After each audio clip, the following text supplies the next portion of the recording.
Alhamdulillah. Ya, sahabat-sahabat, mari kita mulai dengan membaca basmalah dan sholawat. Bismillahirrahmanirrahim. Allahumma sholli ala Sayyidina Muhammad wa ala ali Sayyidina Muhammad. Dikatakan dalam hadis, barang siapa yang berdoa tanpa membaca atau mengungkapkan sholawat, itu doanya tertolak. Gitu. Jadi ada sebuah rahasia yang dalam sebenarnya di balik sholawat. Yang itu ilmunya mesti kita pahami, apa sih maksudnya sholawat itu. Kita menghubungkan diri gitu, sholawat kepada Rasulullah Muhammad SAW. Apa maknanya buat kita? Nah, di bulan Ramadan ini, Syahrul Quran ya, sebagai bulan yang megah gitu, sajian dari Allah Ta'ala, semua umat Islam yang terpanggil tentu saja dikondisikan dalam sebuah ibadah yang khusus. Yang kata Allah Ta'ala, semua silahkan untuk hambaku, gitu ya, tapi saum adalah untukku. Gitu.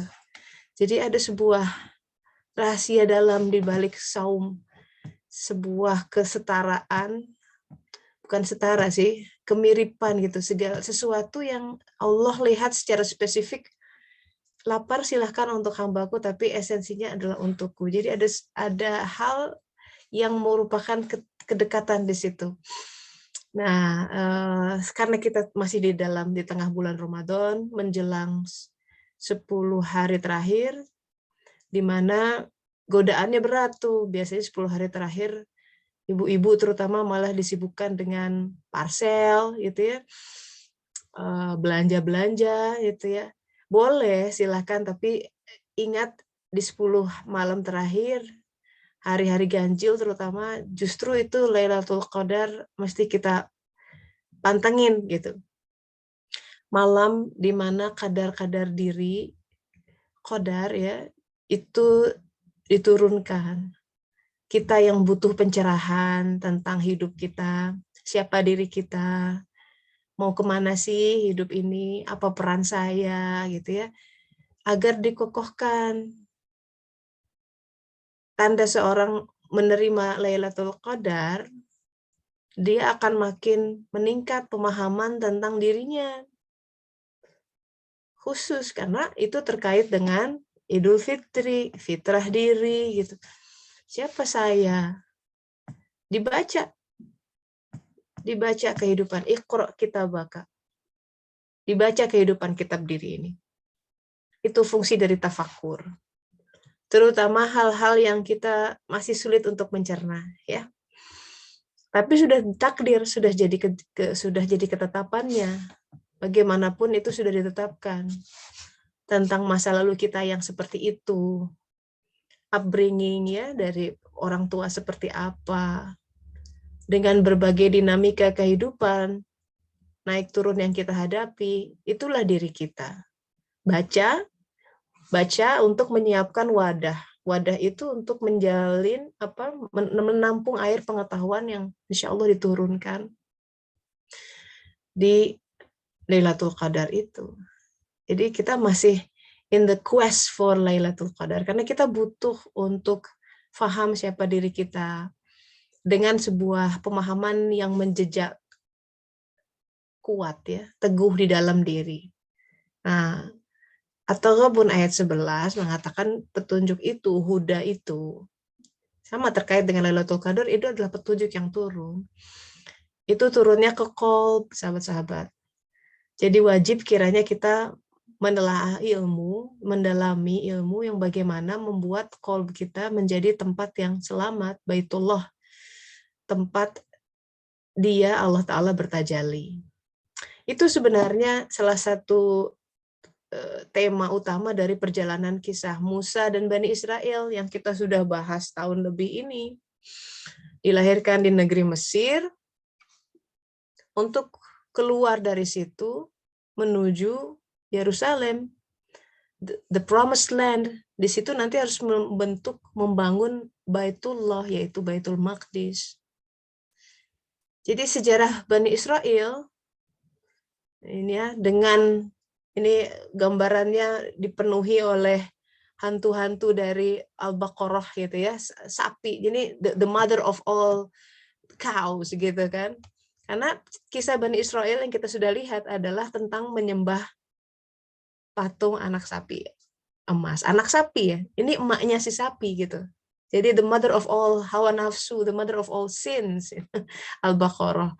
Manusia yang bentukannya manusia, penampakannya, dia pakai jas, pakai mobil, berbicara gitu ya. Tapi mentalitas, kelakuan kayak kal an'am kalau kata Allah Ta'ala dalam Al-Quran. Seperti hewan ternak, nggak ada ubahnya. Kenapa? Hewan ternak itu naturnya ya cuman makan ya, merumput, berkembang biak, tidur lagi. Semua tentang atribut fisikal. Jadi orang yang kalau hanya mikirin dunia, walaupun penampakannya beda dengan sapi tentu saja ya, tidak merumput. Dia ke kantor. Tapi yang dicari ya rumput-rumput itulah, tidak jauh. Rumput-rumputnya ya berupa harta kekayaan, titel, itu kan sama saja merupakan materi-materi dunia sebenarnya. Merumput juga. Kalau kehidupan manusia itu saja yang menjadi fokus pikirannya, yang mengganggu sholatnya, yaitu seperti Kal-An'am, seperti Al-Baqarah, seperti sapi betina. Nah, Al-Quran ini kitab yang luar biasa mengubah manusia dari Al-Baqarah harus jadi An-Nas, jadi manusia sebenarnya. Jadi dalam sejarah Bani Israel, kita masih dalam konteks kisah Musa, mereka diperintahkan ke sebuah kota, yaitu Yerusalem, the Promised Land, untuk membangun Baitullah. Baitul Maqdis disebutkan. Bait itu adalah rumah, Baitullah, rumah Allah. Baitul Maqdis, Maqdis itu yang dikuduskan. Jadi rumah yang dikuduskan.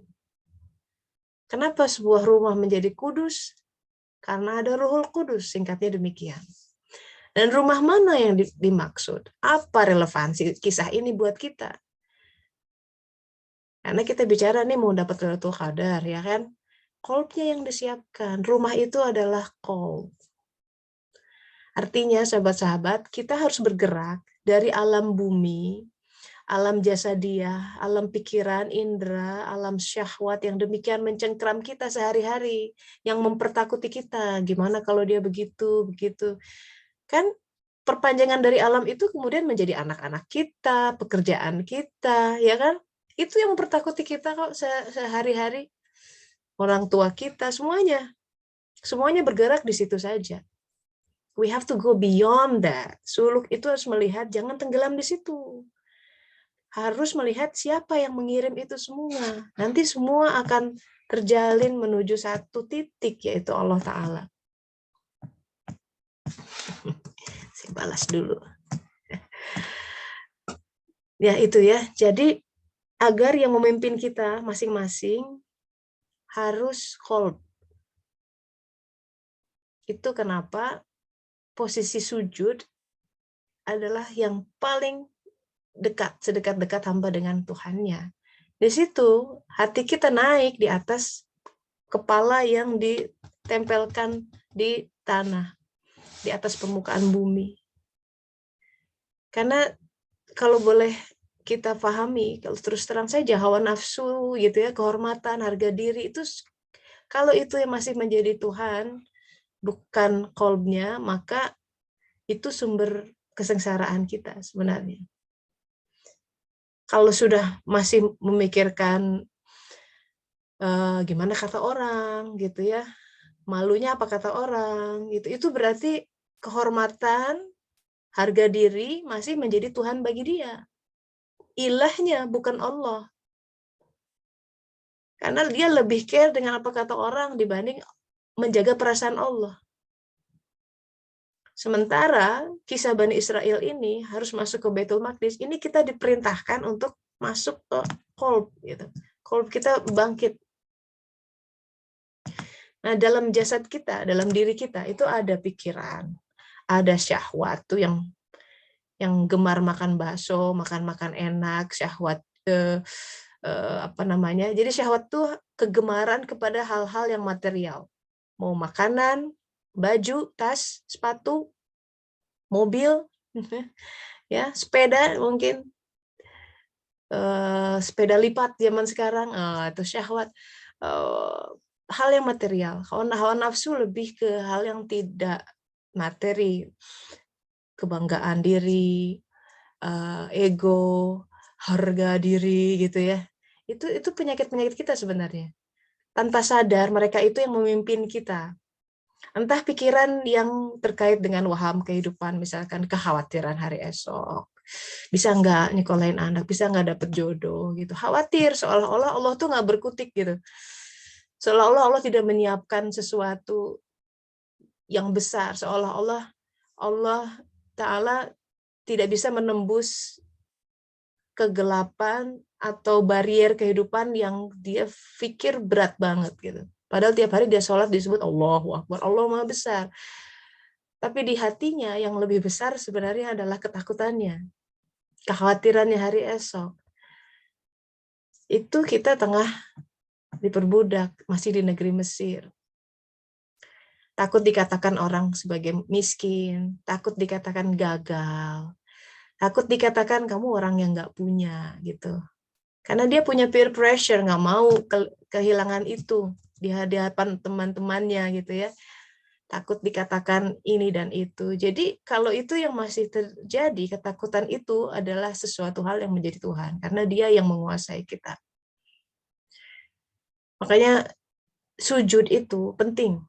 Kita tidak hanya sujud dalam suluk, kita belajar tidak hanya sujud di dalam sholat. Yes, sholat penting, sujud sampai dahi hitam kalau perlu gitu ya, tapi sujud dalam keseharian itu yang tidak mudah.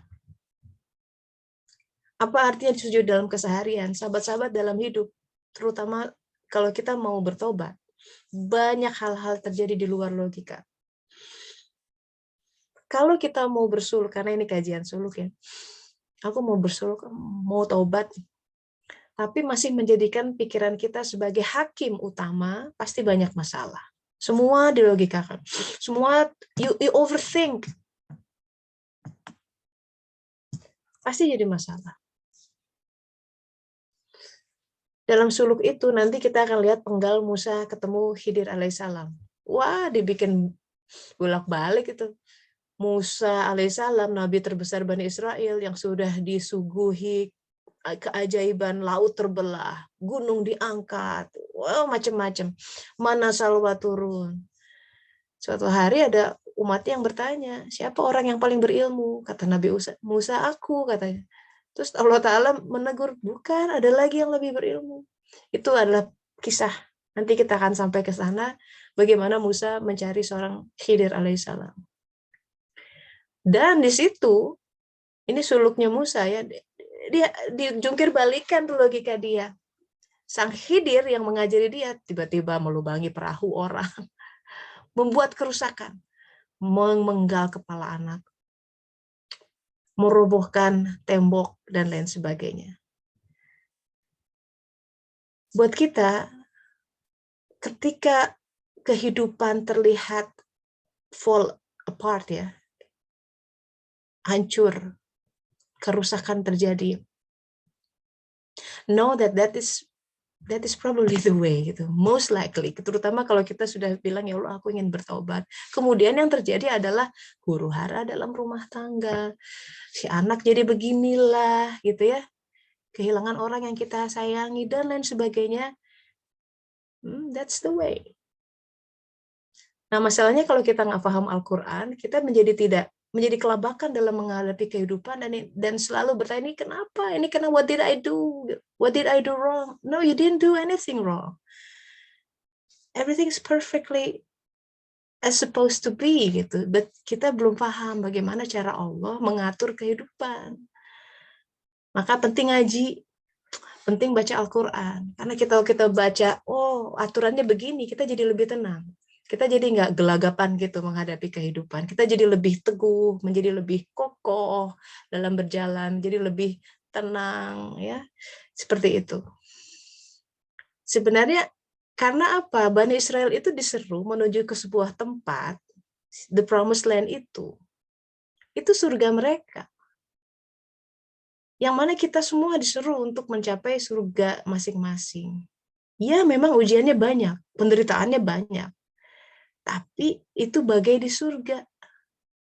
Karena kenapa harus menempuh penderitaan? Itu untuk melebur si syahwat, hawa nafsu yang menggelora itu, yang masih memimpin. There's no other way. You have to get through the fire. Kita harus belajar menelan duka dan kesakitan untuk menundukkan hawa nafsu dan syahwat. There's no other way. Itu hukum Al-Quran.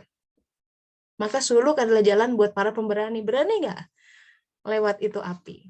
Bersih, tapi setelah itu memang sakit, memang nangis-nangis gitu ya, tapi ada sebuah kedamaian yang abadi yang enggak tergantung oleh posesivitas, enggak tergantung oleh ini itu, enggak tergantung oleh kondisi dan situasi. It's worth it.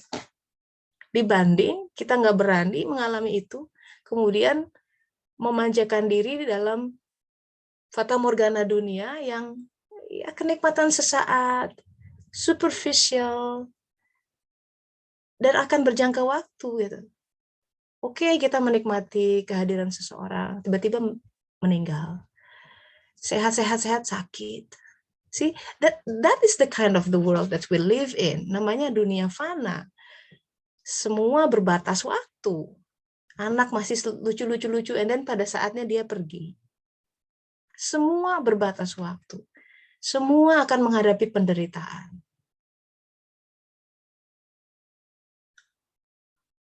Dan kita nggak mau menderita. Makanya Allah kasih sebenarnya solusi. I want to give you something much better than that. Only syaratnya kita mesti melepas apa yang di tangan. Mau nggak di trade? Ganti. Jadi perjalanan suluk, kenapa susah? Itu hawa nafsu dan syahwatnya mesti digempur. Bertubi-tubi. Keinginan yang tiap hari sudah dilemahkan, kemudian tumbuh lagi. Karena kita nggak mengekang keinginan pikiran yang bercabang-cabang, yang letupannya muncul sepersekian detik itu. Dan semua itu jadi beban dalam kehidupan. Ketika kita memikirkan, menginginkan sesuatu yang sebenarnya bukan hak kita. Nggak cocok dengan kehidupan kita. Lebih parah lagi, kita ingin bersama di si dia, tapi aku sedang bersama. Wah, itu neraka dalam kehidupan. Jadi, hidup syukur itu tidak mudah ya ternyata, tapi teorinya gampang, sesimpel terima saja apa yang ada. Nah itu latar belakang dari Bani Israel.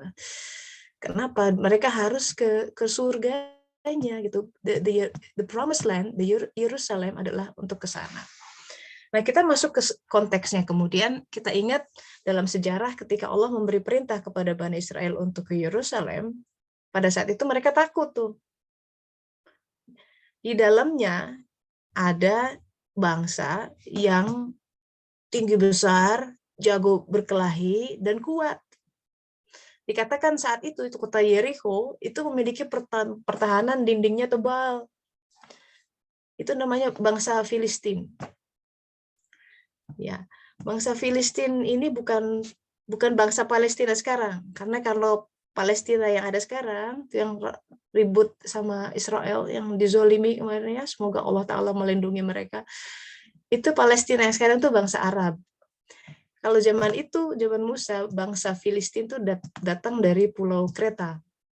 Jadi masih sedarah dengan Yunani gitu.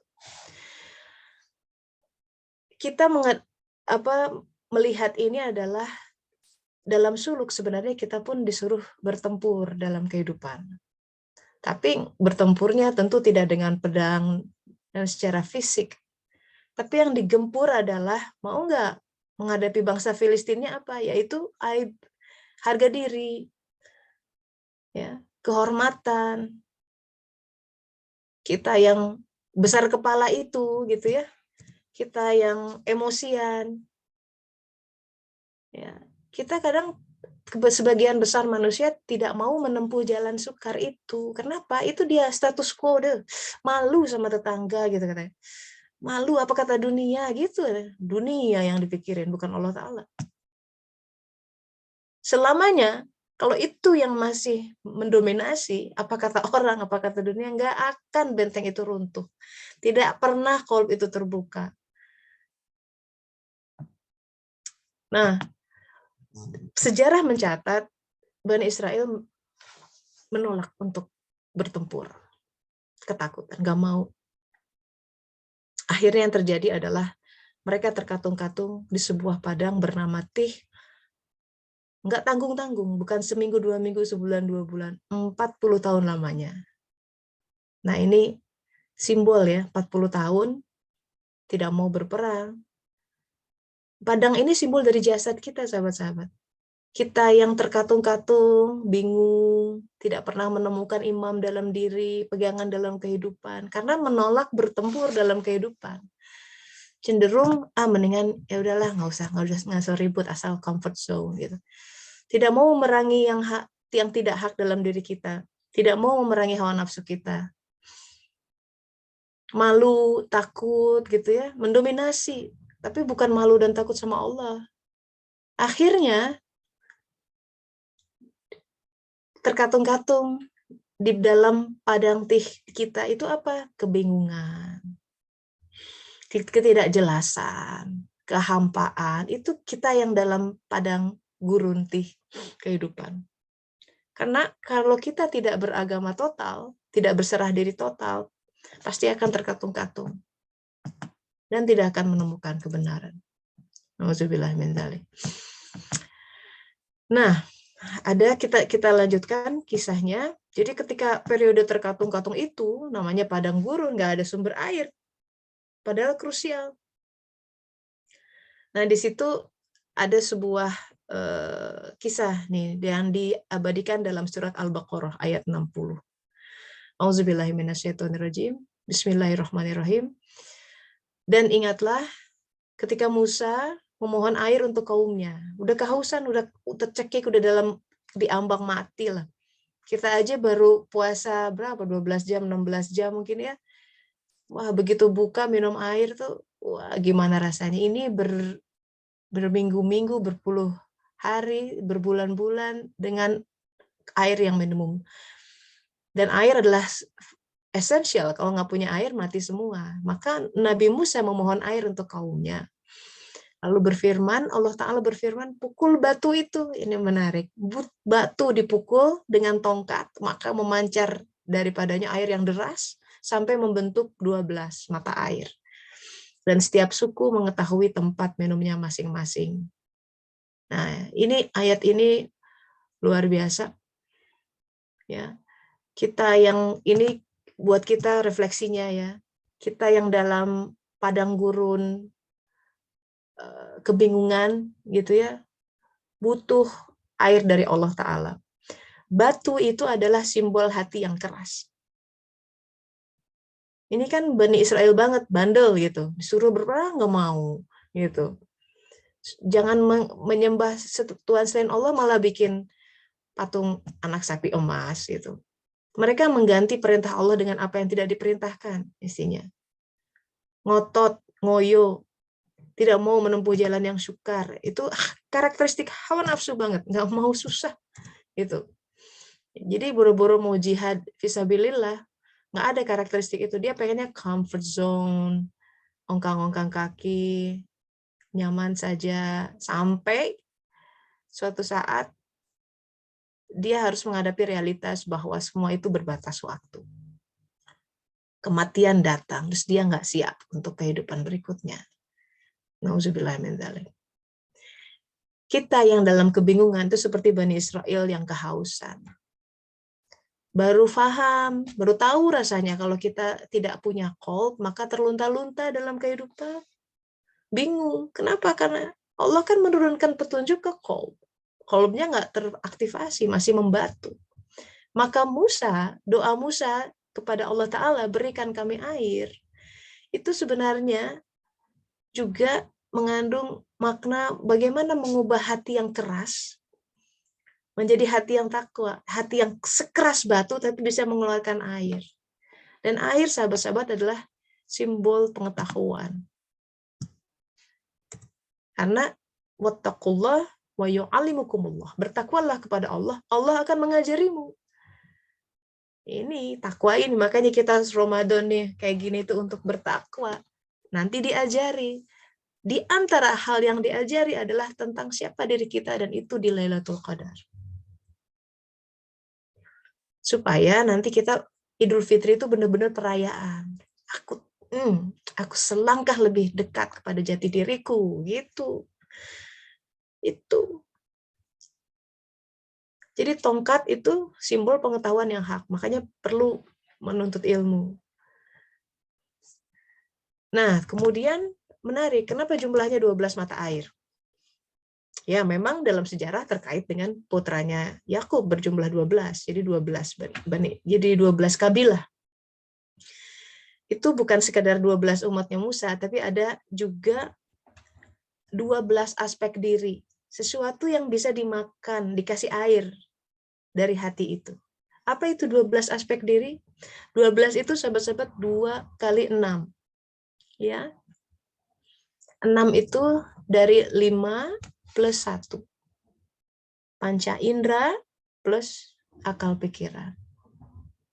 Kenapa ada 2? Karena ada aspek jiwa, panca indera jiwa, pikiran jiwa, dan panca indera jasad dan pikiran jasad. 2 kali 6. 2 kali 5 plus 1. Sorry.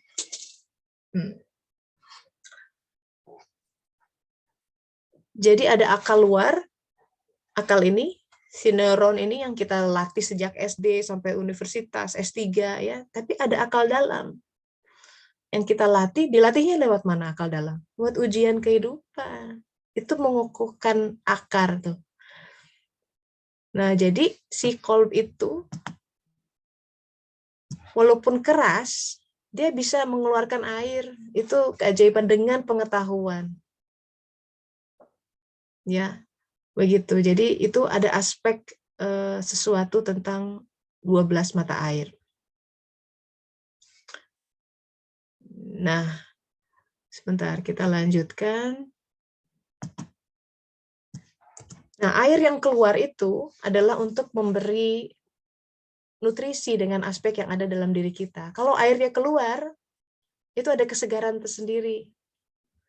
Tapi ya, kesegaran itu di sini gitu. Harus ada kerasa hangatnya, damainya, segarnya di dalam hati. Itu suluk harus sampai menggali gitu. Jangan sampai kita selalu menjadi orang yang tergantung oleh apa ya. Jadi kalau kalau kita jenuh katakanlah, kalau kita bosan, kalau kita sedih, kita cenderung mengambil solusi dari luar gitu. Dengan nonton film ya, numb our pain, drugs mungkin ya, alkohol, seks, makan makanan yang enak gitu. Itu kadang to numb our pain kalau lagi stres gitu. Tapi jarang ya, misalkan aku jenuh nih, sholat. Aku sedih, sholat. Aku bingung nih, sholat. Jarang orang sedih, bingung, jenuh gitu ya, bete, itu larinya ke Allah. Jadi masih kepada hiburan selain Allah, itu berarti memang ya itu state kita. It's okay gitu, just to be aware. Tapi kita harus move. Karena yang di dalam itu butuh dikasih makan bukan dengan bakso, nonton film, itu cuma superficial. Akhirnya nanti kita harus belajar untuk makrifat ya. Jadi untuk dikit-dikit udah ke Allah aja. Karena buat orang yang beriman, hal apapun yang sederhana menjadi lezat. Karena apa? Dia melihat tangan Tuhan ada di situ. Di balik itu ada Allah. Karena memang sebenarnya dunia yang kita hadapi, sahabat-sahabat, ini ajaib. Dunia 3 dimensi yang menunjukkan siapa kita dari waktu ke waktu. Qalb itu. Nah, kita lanjutkan di surat Al-Baqarah 60, ini ada beberapa detail yang menarik. Di sini dikatakan setiap suku telah mengetahui tempat minumnya masing-masing. Masyrobun. Jadinya ada tempat minumnya. Jadi sebenarnya semua hal itu ada tempat minumnya masing-masing. Mata kita ada tempat minumnya, tempat di mana dia mendapatkan kenikmatannya sendiri. Ya. Apapun itu, semua yang manifestasi di alam dunia itu adalah sebenarnya ilmu. Makanya disebut alam. Satu akar kata dengan ilmu. Jadi agar kita menangkap hikmah dari semua yang dihadirkan. Mau berupa pasien yang datang, mertua yang rewel, you name it ya, anak yang berulah misalkan ya. Tapi di situ harus minum sebenarnya. Kita meneguk hikmahnya di balik apa yang kita lihat, yang kita dengar, kita hadapi. Maka perintahnya di sini kemudian, makan dan minumlah dari rezeki yang diberikan Allah. Makan dan minum. Jadi urutan itu, bukan minum dan makan. Makan dan minum. Itu aspek jasad dia dikasih makan. Karena aspek jiwanya harus minum. Makan dan minumlah. Itu kita seperti menghadapi, ini loh, yang dimakan adalah fenomena fisikal, tapi kamu mesti minum juga dari situ. Dapetin airnya, hikmahnya di balik apa yang kita makan. Maka urutannya makan dan minum. Semuanya adalah rezeki yang Allah berikan. Begitu katanya. Nah itu, jadi air, bicara tentang air, sahabat-sahabat, ini di surat 21 ayat 30, memang karena disebutkan air adalah sesuatu yang esensial ya. Dikatakan di sini, kami jadikan segala sesuatu yang hidup berasal dari air. Semua ciptaan ini ada unsur airnya, walaupun mikroskopik. Luar biasa. Alam fisika sudah mengatakan seperti itu. Secara hakikat, itu ada setiap hal ada unsur hikmahnya. Begitu.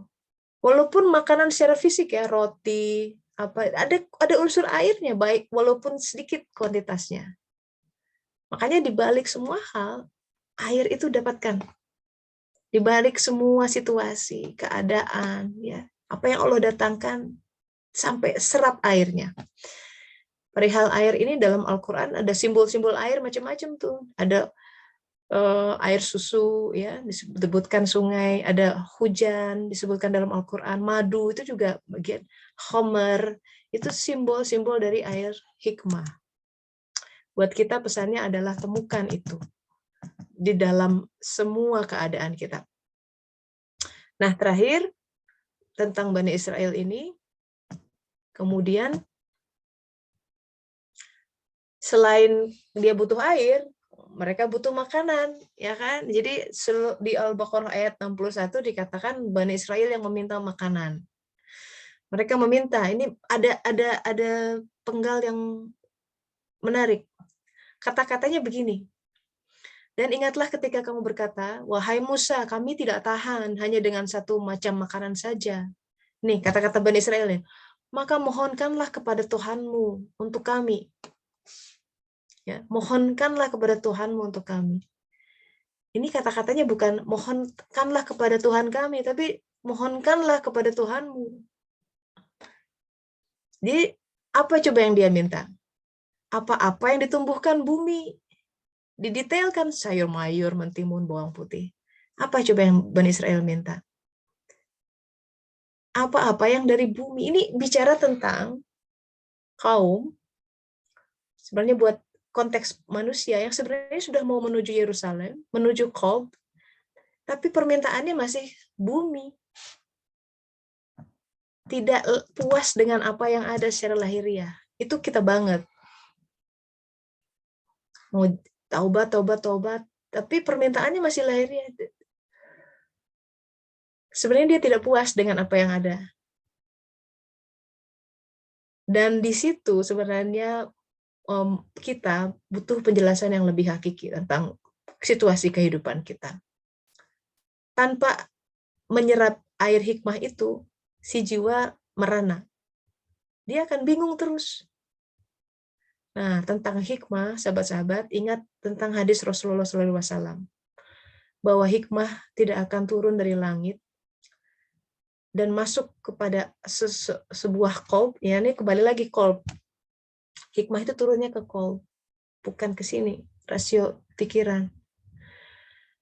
tidak akan kita menyerap hikmah itu kalau kita termasuk hati yang memiliki 4 perangai. Mohon diingat ini, refleksi buat kita, apakah kita termasuk ini, dan kita istighfar ya. Pertama, hati yang mencintai dunia akan dapat hikmah. Kedua, kata Rasulullah SAW, hati yang mengkhawatirkan hari esok, dia nggak akan baca hikmah. Kalau seseorang masih takut kurang ini, itu, takut anak nggak sekolah, khawatir hari esok, hikmah nggak akan dapat. Ketiga, hati yang mendengki saudaranya. Dia naik posisi, wah kita yang nggak bisa tidur. Dia dapat kenikmatan, kita yang kesal, dengki.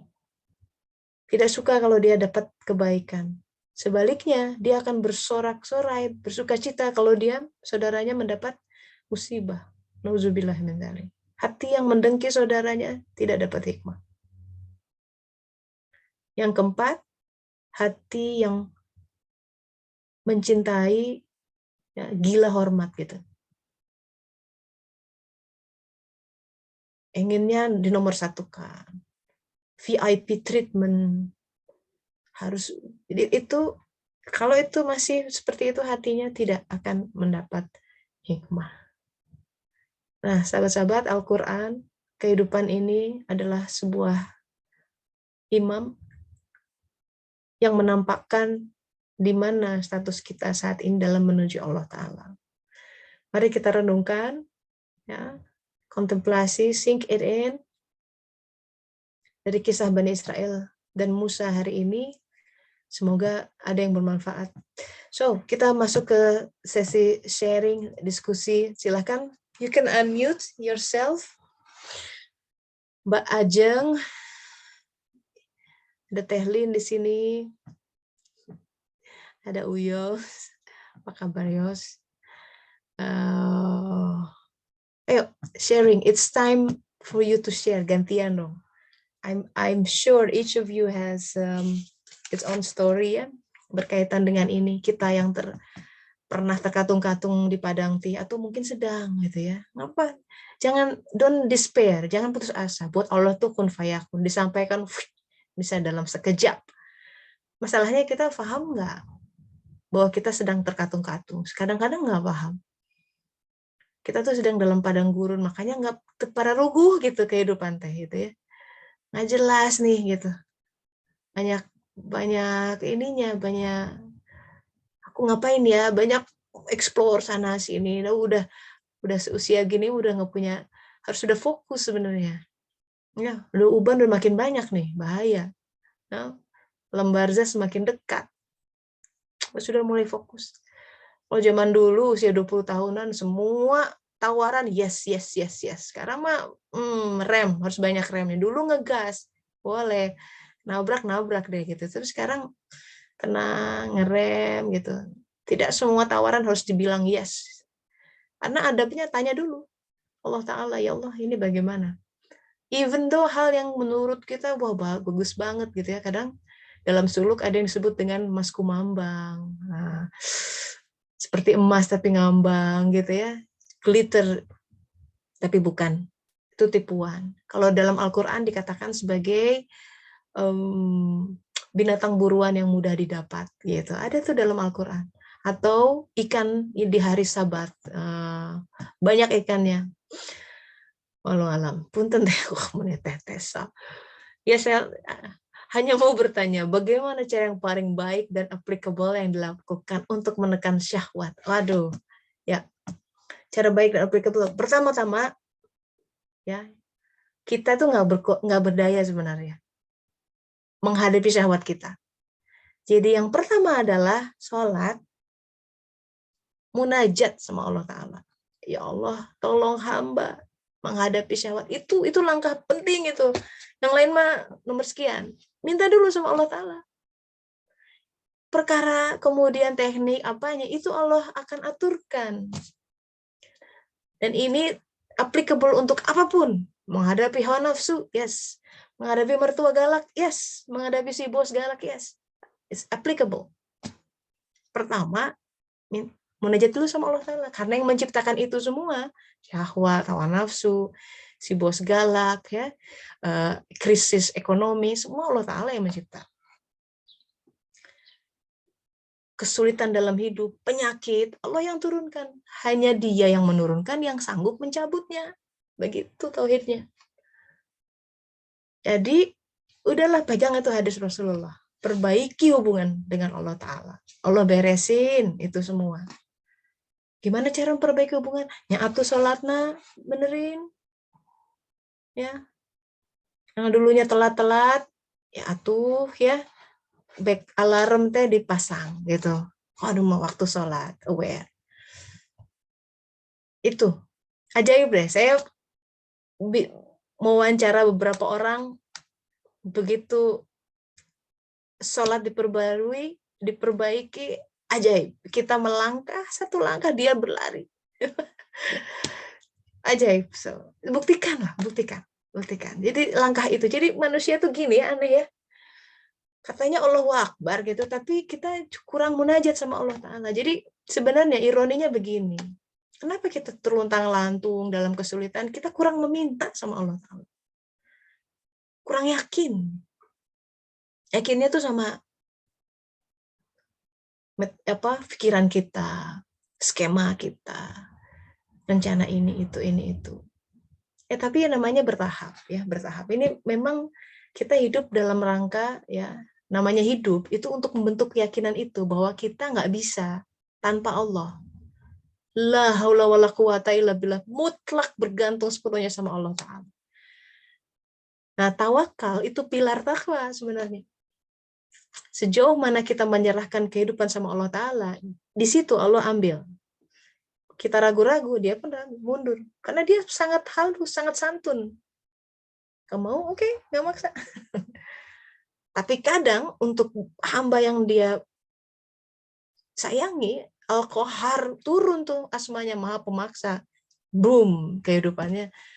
Sini balik sama aku gitu, mendongak. You've been, udah masa bermain sudah selesai kalau ke dalam puisinya Rumi. Maka dikejutkan dengan hal-hal. Salah satunya kematian. It works for me as well. Ketika bapak saya meninggal 17 tahun yang lalu, bangun. Sebelum itu saya rasa memang zikrul maut tuh salah satu hal yang efektif untuk membangunkan jiwa. Jadi nggak gebek gitu kan. Astagfirullah gitu ya. Ternyata hidup tuh fragile gitu ya. Wah, itu berat. Of course I still miss him every single day. And that, I think it's beautiful. Nggak apa-apa. Saya pikir itu suatu hal yang indah ya. Saya selalu merindukan bapak saya. Sampai sekarang masih nangis. And that's fine. It's part of pain yang harus saya ambil. Rasa cinta saya gitu. Tapi that's part of life. So, minta sama Allah Ta'ala. Ya Allah, hamba apapun ya, misalkan pengen sholat malam, tapi ini badan, ini susah gitu ya. Minta sama Allah, ya Allah tolong gerakkan badan hamba untuk bangun. Kata Rasulullah begini soalnya, ini berkaitan dengan Lailatul Qadar ya. Sholat malam itu penting. Makanya taraweh di bulan Ramadan. Saking tahu ini orang-orang susah bangun malam, udahlah ditarik sholat malamnya setelah Isya gitu. Mending daripada enggak. Jadi sebenarnya kalau Allah bangunkan, saya punya trik, saya minum banyak-banyak sebelum tidur biar di tengah malam bangun karena pengen ke belakang. Setelah itu langsung wudhu. Kata Rasulullah, sholatlah walaupun 2 rakaat. Gitu. Tadi saya lagi haid, zikir aja. Ya, bangun terus zikir walaupun sedang haid. Karena yang kita mau bangun adalah munajat ya. Gitu, walau alam. Semoga membantu ya Yus ya.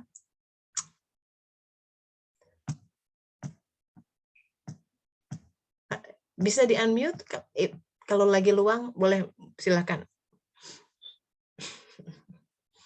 Silakan yang lain, barangkali ada Teyanien, Mbak Wilma, SSOL 3 ini siapa? Lupa ganti nih. Mbak Ade, gimana?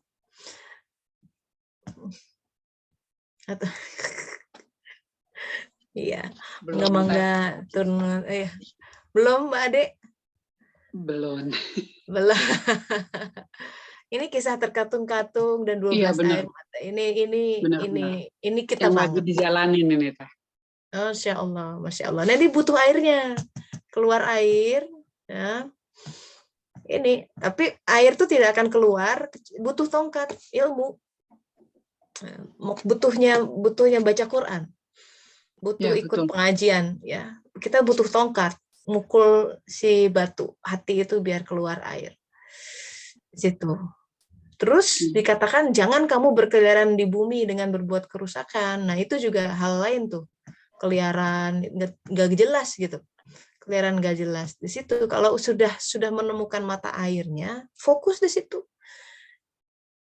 Bicara tentang 40 tahun tadi terlunta-lunta, usia 40 tahunan, nih kita yang udah 40 tahunan lebih ke atas itu bicara harus fokus, nggak boleh keliaran berbuat kerusakan, nggak jelas. Berkeliaran sana sini itu seperti anai-anai yang berterbangan dikatakan, karena nggak jelas hidupnya mau kemana sih gitu. Ada tren ini ikut, Bitcoin ikut, nggak ada prinsip gitu. Aku ini terserah orang mau bilang apa, aku ini. Nah tapi kan kemantapan hati itu hanya dari Allah Ta'ala, nggak bisa dibuat bungat dengan ikut coaching or apa namanya, cara sukses online dalam 7 hari engkau akan mendapatkan misi hidup.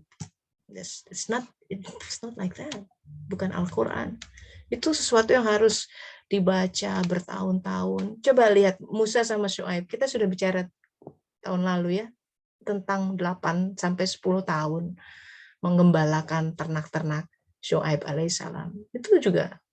Jadi ada jangka waktunya di situ. Allah berkata-kata di situ, di stretch kehidupan kita. Kenapa? Kan dia kun fayakun. Yes, itu bagian dari kun fayakun.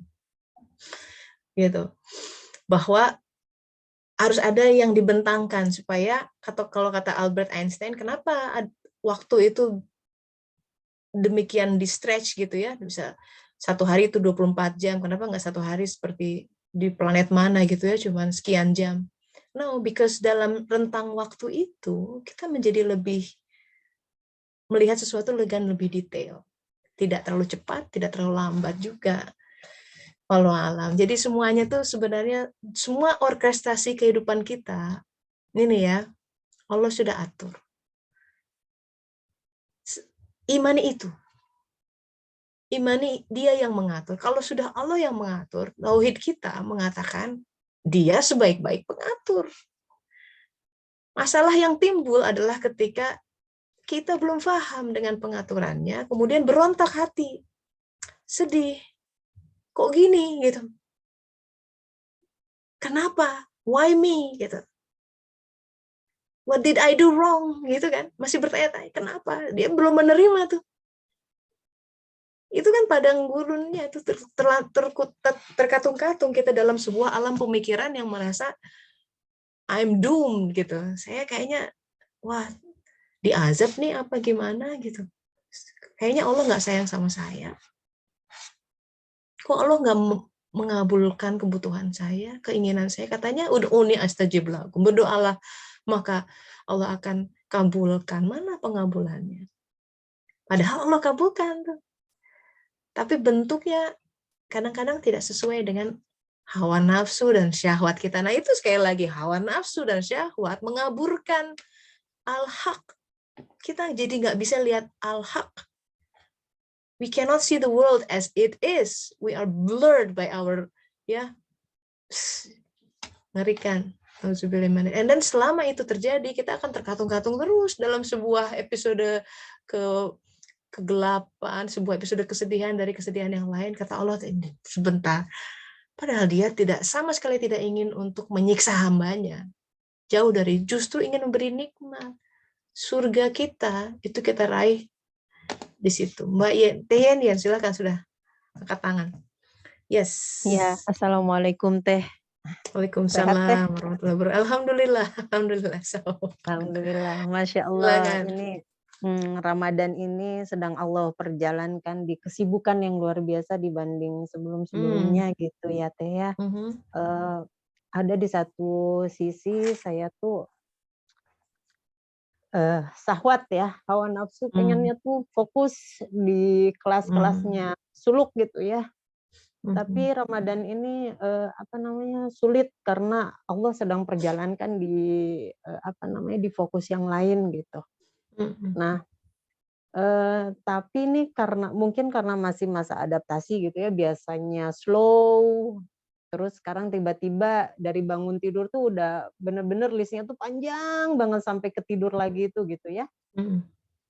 Jadi itu yang ada perasaan terkatung-katung kayak what am I doing exactly gitu. Sedangkan masih ada kesulitan untuk menyeimbangkan dengan urusan di rumah gitu, perhatian ke anak-anak, pekerjaan rumah yang nggak pernah selesai gitu Iya, kan. kebayang ya. Ya. Ya, terus di minggu pertama Ramadan tuh sempat ada komplain dari suami gitu kan, slow down gitu. Dari subuh tuh setelah sahur tuh udah Zoom gitu kan. Terus itu sampai ke sore itu nonstop gitu Teh. Nah, terus Zoom online ya, maksudnya? iya, kajian online terus Banyak banget itu kajian online-nya. banyak banget yang harus di-handle gitu. Sampai ya itu yang ngerasa terkatung-katung, ngerasa khawatir bahwa yang dikerjakan itu bukan sesuatu yang hak gitu. Sampai satu itu saya ngerasa terpleset banget gitu. Jadi ada suatu konflik yang menimbulkan kemarahan, terus saya kok ikut kebakar gitu. Nah, saya pikir ya Allah, apakah ini tujuan saya diperjalankan pada kesibukan ini untuk menghadapi episode ini, untuk mengambil pelajaran dari rasa marah yang Allah timbulkan itu gitu ya, yang Allah izinkan untuk timbul gitu. Nah, itu berat ya untuk saya ya Teh, yang kalau begitu ada kemarahan muncul itu jadi kayak ngerasa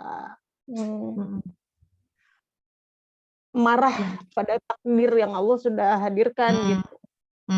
Jadi saya itu ada ngerasa kewajiban selain beristighfar kepada Allah tuh meminta maaf kepada orang sekitar saya yang khawatirnya ada yang istilahnya terbawa gitu dengan arus kemarahan saya gitu. Jadi saya meminta maaf ke sekitar saya gitu. Tapi memang responnya ternyata nggak selalu positif. Dan salahnya saya itu seharusnya kalau udah di situ udah stop aja gitu. Yang penting kan saya sudah beristighfar dengan Allah, saya sudah berusaha untuk meminta maaf sekeliling saya, that's it gitu. Cuman ternyata tanggapan-tanggapan lain, harusnya kamu nggak usah minta maaf, harusnya jangan ngerasa bersalah, yang kita perjuangkan ini nanana gitu kan, banyak gitu kan. Cuman saya kepancing lagi gitu di situ Teh. Loh, saya itu cuma mau minta maaf kok susah minta maaf itu. Akhirnya waktu itu Allah kasih peringatannya itu, WA seharian itu Allah hilangkan Teh. Cuman sehari itu hilang. History chat hilang nggak jalan. Oh, history chat. Iya. History chatnya itu kan betul tuh kayak gitu-gitu udah. Jadi cuman sehari itu aja gitu. Jadi kata Allah udah move on, selesai sampai di situ udah. Apa yang saya ngerasa Allah tuh ngasih tahu, kamu sudah menjalaninya, kamu sudah ambil ibrohnya, sudah selesai. Sekarang move on ke step selanjutnya gitu. Ya itu sih. Ya. Ya ini memang salah satu jebakan ya, orang gini dalam bersuluk tuh, karena kita kemudian mengenal konsep amal soleh. Ya memang Shirathul Mustaqim itu tidak mudah ya, makanya either maghdub, goiril maghdub, ya waladhdallin. Jadi tersesat tuh misalnya gini, kita push banget gitu, try to do a lot, hati-hati bisa tersesat. Karena dia tidak bisa, keridoannya tidak terjangkau oleh amal-amal soleh. Mau amal segimanapun, bukan itu yang kita tidak mengejar kuantitas amal, tapi lebih kepada kepresisian amal. Presisi itu berkaitan dengan adil. Dan dalam Al-Quran dikatakan tidak bisa adil kecuali takwa. Loh kan, makanya penting takwa ini. Berkali-kali Ramadan itu membentuk ketakwaan. Adil adalah ya kita punya pekerjaan, yes, punya kegiatan ya, tapi ada anak harus diurus, rumah yang harus dibereskan, tidak mudah tuh, gimana adil. Kalau sudah ada yang mulai merengek, itu berarti suatu bisa jadi sebuah indikator kita sedang tidak adil pada saat itu. Ada yang tidak mendapatkan haknya. Di situ kita harus restart. Sebentar, slow down. Betul tuh suaminya tuh benar. Slow down, slow down. Don't take it too much. Karena ternyata benar terantuk kan di satu sisi. Kan suami tidak mungkin berkata-kata Allah nggak izinkan. Kadang cara Allah memberikan peringatan tuh ya lewat semesta kita. Diturunkan lewat lisan suami misalkan ya. So slow down, dilihat, coba dievaluasi lagi agenda yang ada. Menzolimi orang nggak? Menzolimi suami nggak? Menzolimi anak? Menzolimi diri apa tidak? Supaya jangan termasuk di sini, jangan kamu berkeliaran di muka bumi dengan membuat kerusakan. Kelihatannya kita aktif gitu, wah sana sini, tapi fahsyat, fasad, sebuah hal yang rusak gitu. Nah, especially kita memasuki 10 hari terakhir Ramadan, itu sebenarnya kan dianjurkan untuk melakukan i'tikaf. Ada dalam riwayat dikatakan berapa lama i'tikaf? Ada sahabat yang mengatakan aku melakukan i'tikaf 1 jam saja gitu ya, bisa di dalam masjid. I'tikaf tuh sebenarnya kan dari kata aqafa, artinya menetap, stay, sit, gitu, still. Jadi itu yang harus menjadi tema di 10 hari terakhir. Sementara dunia akan menarik kita dengan semua semesta kesibukannya gitu. Tantangan buat kita untuk mencari celah-celah di mana kita harus i'tikaf di situ. I'tikaf di masjid kalau bisa, kalau tidak memungkinkan masjid diri kita ini siqob ya, di rumahnya jadikan itu. Jadi alhamdulillah ya Teh, jadi semuanya menjadi sebuah pelajaran buat kita. Bagaimana Allah membuat pergantian ya, kadang diberikan sibuk, kadang diberi waktu luang. Nah, di saat-saat seperti ini, saat yang pas untuk menguji ketakwaan hati. Harus hati-hati dalam mengambil keputusan. Ya, harus aware dengan semua sinyal-sinyal dari sekitar. Suami bilang apa, anak merengek enggak, atau seperti apa, itu adalah termasuk tanda-tanda takwa untuk berhati-hati dalam berjalan, gitu ya. Nggak gerasa gerusu gitu. Kita mau mengejar apa gitu, karena Allah Ta'ala tidak bisa dibalas surganya dengan amal-amal, begitu kata Rasulullah. Tapi amal itu penting, yes, untuk menarik ridhonya. Tapi apa mungkin ridhonya turun ketika kita menzalimi satu manusia misalkan. Nah itu yang kemudian kita harus tidak mudah ya, harus hati-hati dalam hidup itu. Walau alam, semoga Allah membimbing ya Teh ya. Amin, amin, amin. Hatur nuhun Teh. Mangga. Semangat. Alhamdulillah. Ya, masih ada lagi sahabat-sahabat? Boleh? Barangkali ada satu orang yang mau share berkaitan dengan ini. You can simply unmute. Boleh, ada Mbak Rizka, Mbak Sri. Ya, silakan Bu Eli. Sudah unmute. Assalamualaikum warahmatullahi wabarakatuh. Waalaikumsalam warahmatullahi wabarakatuh, Bu. Ini apa ya yang disampaikan ngalamin banget nih, Bu. Oh ya, yang mana? Jadi gini, anak saya kan kerja di luar ya, di Kuala Lumpur satu. Jadi dia itu merasa dalam penilaian tidak dihargai, jadi dia merasa stres, kerja aku nggak dihargai gitu kan gitu. Nah ini udah yang kedua kali nih dia ngalamin gitu kan. Terus cuma saya nggak tahu membacanya nih bahwasanya barangkali bukan di situ tempat kerja dia yang sesuai dengan bakat dan passionnya ya Bu, barangkali gitu loh. Jadi itu semacam petunjuk dari Allah kali ya Bu. Yes. Bahasa itu bukan tempat yang cocok buat kamu kerja di situ, karena kan bikin dia stres, bikin dia nggak nyaman gitu kan. Jadi saya bilang sama dia, coba lihat, jangan cuma kan masih muda, belum bisa ngomong Allah. Saya bilang itu sebenarnya di balik itu Allah semua tuh yang berbicara. Saya bilang gitu, ngasih tanda-tanda bahwasanya mungkin ada tempat kerja yang lain yang lebih cocok.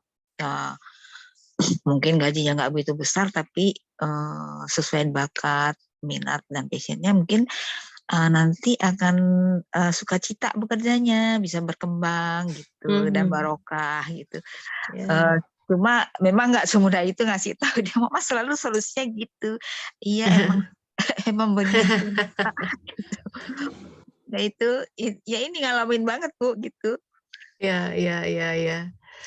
Iya, memang gini. Jadi seperti kita bicara sama, beda kan? Bicara sama anak umur 2 tahun. Sorry. Anak 4 tahun, 7 tahun, 10 tahun. Kadang kita memberi, jadi akalnya akal dalam yang harus kita. Kalau orangnya sudah matang imannya, sudah mulai hidup jiwanya, akan mudah diajak, misalkan udah tawakal sama Allah Ta'ala, itu mudah. Kalau orang sudah itu, kalau belum masih tertidur jiwanya, nggak masuk Bu, digituin. Sabar ya, apa sih sabar? Gini, dia perlu bridging, perlu penjelasan yang masuk ke logikanya, karena akal dalamnya belum tumbuh. Pakai akal pikiran. Itu kenapa kan saya belajar coaching gitu ya, ilmu-ilmu coaching gitu ya, misalkan dia sebenarnya mengalih bahasakan aja, karena kalau Al-Quran mengatakan kamu tawakal, bilang tawakal sama orang yang nggak percaya Tuhan, mau apa gitu. Tapi kita bisa membahasakan dengan yang lain, misalkan ya bahasa-bahasa motivasional sebenarnya ya, tapi sebagai bridging supaya dia tidak terlalu melekat dengan pikiran buruknya. Ada teknik-tekniknya sebenarnya gitu di awal waktu itu. Jadi memang Bu sabar satu ya. Terus anak tuh kan akan lebih cenderung melihat akhlak orang tuanya ya dibanding apa yang dikatakan. Kita bisa bicara sampai berbusa-busa, tapi aura kita, kesabaran kita, walaupun tidak bicara Bu, itu nyampe ke anak. Jadi kalau kita mau mengubah anak kita, itu sebenarnya enggak dengan, ya kita doakan, jelas itu ya, doakan. Tapi kita harus mengosongkan diri dalam puasa juga, pengosongan ya.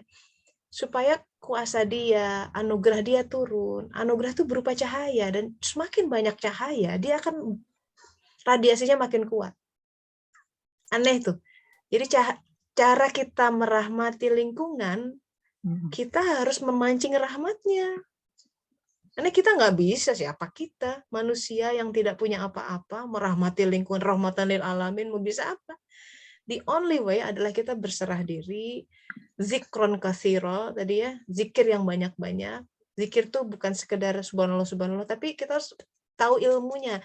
Subhanallah tuh apa ya? Berserah diri, menerima takdirnya, mengalir dalam ketetapannya. Itu kan hal yang harus ketika mulut berbicara, tapi dengan sebuah pemahaman subhanallah, subhanallah, subhanallah. Nah itu, jadi nggak apa-apa Bu, doakan saja ya. Semakin Bu Eli juga belajar, semakin taubatnya baik, semakin cahayanya makin banyak, nanti si anak akan terkena berkahnya gitu. Insya Allah. Amin. Itu cara kita mengubah sekitar tuh begitu kok. Jadi kita akan menyaksikan bahwa bukan kita. Jadi itu makna jadi syuhada, kita penyaksi. Penyaksi itu yang nggak berbuat apa-apa, cuma menyaksikan. Tapi kita menyaksikan Allah yang bergerak di situ. Kok jadi berubah ya gitu. Kok jadi mau sholat? Jadi mau sholat duha anak ini gitu. Itu aneh. Gitu caranya adalah kitanya yang harus banyak-banyak zikir, ya. Orang zaman dulu tuh kan ininya tirakatnya kuat ya Bu ya. Mau Iya. nama anak juga, waduh saum dulu gitu ya. Kita sibuk nge-google saum tuh untuk ini karena kontak sama Allah Ta'ala yang didahulukan.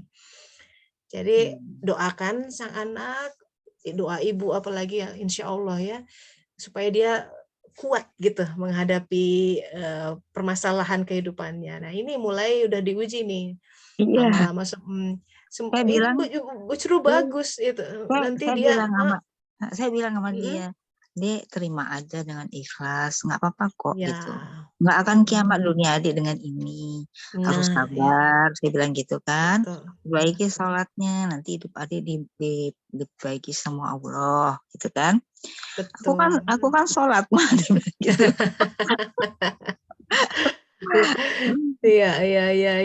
Nggak apa-apa terus aja bicara. Kadang kata-kata ibu tuh ada yang buat saya, misalkan saya selalu ingat kata-kata ibu saya ya. Walaupun misalkan gini, ketika saya galau ya antara pengen berkarir lagi tapi anak-anak gimana, terus keadaan di sini berbeda.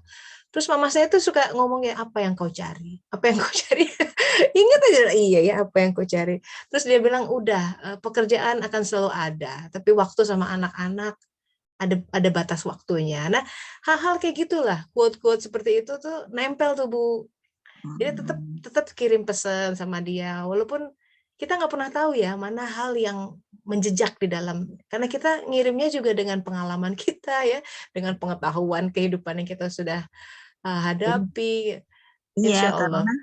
karena apa ya, berbicara sama dia kan nggak semudah itu. Saya harus kadang-kadang sih doa dulu, ya Allah apa yang harus hamba sampaikan. Nanti di WA tuh mengalir gitu kan, gitu. Saya menghadapinya, maksudnya dulu dan sekarang berbeda ya Bu, dengan belajar gini, tahu situasi dia gitu. Cuma dia kan nggak semudah itu memberi pemahaman dia. Terus dia juga memang perlu waktu dan perlu apa gitu kan. Nah, tapi kita bisa bantu karena kita, oh ya dia lagi ngalamin ini nih gitu. Jadi berdoa, ya kata Bu Tessa, banyak berdoa, mohon pertolongan Allah yang bisa menolong. Saya bilang sama dia, Dek, saya bilang gitu, yang bisa menolong adik hanya Allah, Mama juga nggak bisa, saya bilang gitu. Betul. Mama bisa doakan gitu ya, semua. Pokoknya selama dia anak tuh yang perlu adalah mendapat kehangatan. Jadi dia tahu dia didukung ya oleh orang-orang yang dia sayangi. Insya Allah baik. Ya. Alhamdulillah. Semoga berkah nih ya. Ya, kehidupan begitu selalu berganti. Ada ya siang malam ya. Namanya dunia ini fana. Semua kenikmatan akan berujung, semua kebahagiaan akan berakhir. Makanya kita diberikan sebuah visi bahwa akan ada sebuah tempat kebahagiaan, an endless happiness gitu, kebahagiaan yang tidak berujung selama-lamanya gitu, tidak akan menderita di sana, tidak akan kesakitan. Nah, itu visi kita dan itu dari sekarang sudah mulai diicip-icip. Yerusalem yang dijanjikan Bani Israel, the promised land, itu dijanjikan kepada kita semua, itu ada surga. Harus hidup bagai surga di dunia ini. Bagaimana? Buktinya nabi-nabi hidup secara fisik tidak seperti di villa gitu ya, nyaman dengan tidak, tapi surganya berarti kan di dalam hati ini. Gimana caranya kita dilingkupi oleh api permasalahan kehidupan, tapi Allah bilang ke api itu dingin gitu. Maka dinginlah. Orang mungkin lihat kita, wah, pontang-panting, tapi kitanya tenang. Nah, harus dapat itu airnya mengalir di dalam diri. Apapun yang kita hadapi, masalah kehidupan, kondisi, keadaan yang ada, terima dulu, ijab kabul sama Allah Ta'ala. Ya Allah, hamba terima ini. Hamba terima dan mohon dibimbing. Di situ nanti netes pengetahuannya. tes. Ketenangan tuh berawal dari situ sumbernya. Karena tahu kita sedang menghadapi sesuatu yang dalam. Di situ kita kemudian tersenyum dari dalam hati. Walaupun nangis ya, namanya manusia. Sedih itu part of being human. Tapi kita ada kehangatan yang aneh di antara paradoks kehidupan, kepedihan itu. Ada sebuah hal yang membuat kita menjejak di situ. Ya. Ingat, hanya dengan zikrullah tatmainnul qulub. Hati kita tidak akan pernah damai oleh hal-hal selain dari itu gitu. Jadi kembali sama Allah Ta'ala ya. Suluk adalah jalan untuk membawa orang supaya dekatnya sama Allah saja, bukan yang lain. Demikian sahabat-sahabat, alhamdulillah kita sudah masuk ke